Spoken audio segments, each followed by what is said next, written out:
کوئی بڑا کتنا بڑا ہو سکتا ہے؟ کیا وہ نبی کریم صلی اللہ علیہ وسلم کی ذات سے بڑا ہو سکتا ہے؟ العیاذ باللہ، کتنا بڑا ہو سکتا ہے کوئی جو یہ کہے کہ مجھے زندگی بھر کے لیے استثناء دے دیا جائے؟ نبی کریم صلی اللہ علیہ وسلم کی مجلس لگی ہے اور آپ نے فرمایا کہ اگر کسی شخص کا کوئی حق میرے ذمے ہو تو وہ لے لے۔ یہ واقعہ آپ نے سن رکھا ہے۔ یاد دہانی کے لیے ایک دیہاتی آدمی، ایک صحابی، اسید ان کا نام تھا، کہنے لگے کہ یا رسول اللہ میرا حق آپ کے ذمے ہے، آپ نے مجھے چھڑی لگائی تھی، میں اس کا بدلہ لینا چاہتا ہوں۔ نبی کریم صلی اللہ علیہ وسلم نے استثناء نہیں لیا، اور نبی کریم صلی اللہ علیہ وسلم کا پوچھنا اس بات پہ دلیل ہے کہ آپ کو استثناء حاصل نہیں تھا۔ آپ نے فرمایا کہ بدلہ لے لو۔ اس نے کہا جی میری کمر پہ آپ نے چھڑی ماری تھی، آپ نے اپنی کمر مبارک آگے کر دی، فرمایا مارو چھڑی۔ اس نے کہا کہ یا رسول اللہ جب آپ نے چھڑی ماری تھی میرا جسم ننگا تھا، میری کمر پہ کپڑا نہیں تھا۔ سو نبی محترم نے صلی اللہ علیہ وسلم آپ نے اپنی کمر سے کپڑا ہٹایا، اپنے جسم مبارک سے کپڑا ہٹایا کہ اسی طرح بدلہ لے لو۔ سو اس نے کیا بدلہ لینا تھا؟ اس نے کمر مبارک چومی، کہا کہ یا رسول اللہ میں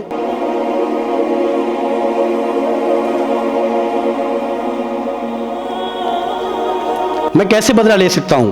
سو نبی کریم صلی اللہ علیہ وسلم نے استثناء نہیں لیا۔ ایسا نہیں ہوا کہ آپ نے فرمایا کہ تمہاری جرت، تم ہوتے کون ہو؟ تم ایک عام آدمی اور میں ریاست کا سربراہ، اور نہ صرف ریاست کا سربراہ، میں نبیوں کا سردار، میں آخری نبی، خاتم الانبیاء، اور تم مجھ سے بدلے کی بات کرتے ہو؟ نہیں کیا نبی کریم صلی اللہ علیہ وسلم نے، اپنی ذات کو پیش کیا۔ جب نبی کریم صلی اللہ علیہ وسلم اپنی ذات کو بدلے کے لیے پیش فرماتے ہیں، اپنی کمر کو آگے کر دیتے ہیں، سو آج کے ان افراد کی کمریں زیادہ معزز ہیں، ان پہ چھڑی نہیں لگ سکتی؟ ان کو یہ کس نے حق دیا ہے کہ یہ اس ریاست میں جنگل کا قانون لے کے آئیں کہ یہ افراد اگر جرم کریں گے تو ان کو سزا نہیں ملے گی؟ کیوں نہیں ملے گی؟ یہ کیسا قانون ہے؟ یہ کیسی ریاست ہے؟ پھر آپ آیات پڑھتے ہیں، آپ کہتے ہیں فلاں آدمی بڑی آیات پڑھتا ہے اپنی گفتگو میں۔ کیا کریں گے ان آیات کو؟ جب آپ قانون پہ عمل درآمد کی باری آتی ہے، جب اس کو اپلائی کرنے کی باری آتی ہے، آپ کہتے ہیں مجھے استثناء دے دو۔ فلانا بندہ کہتا ہے کہ اچھا اب چونکہ میں نے بھی ووٹ ڈالنا ہے، تمہیں تو مل رہا ہے، میں نے ووٹ ڈالنا ہے تو مجھے بھی دو گے تو میں ووٹ دوں گا، اچھا تم بھی لے لو۔ یہ کیا کوئی مفت کا سودا ہے جو بیچا جا رہا ہے؟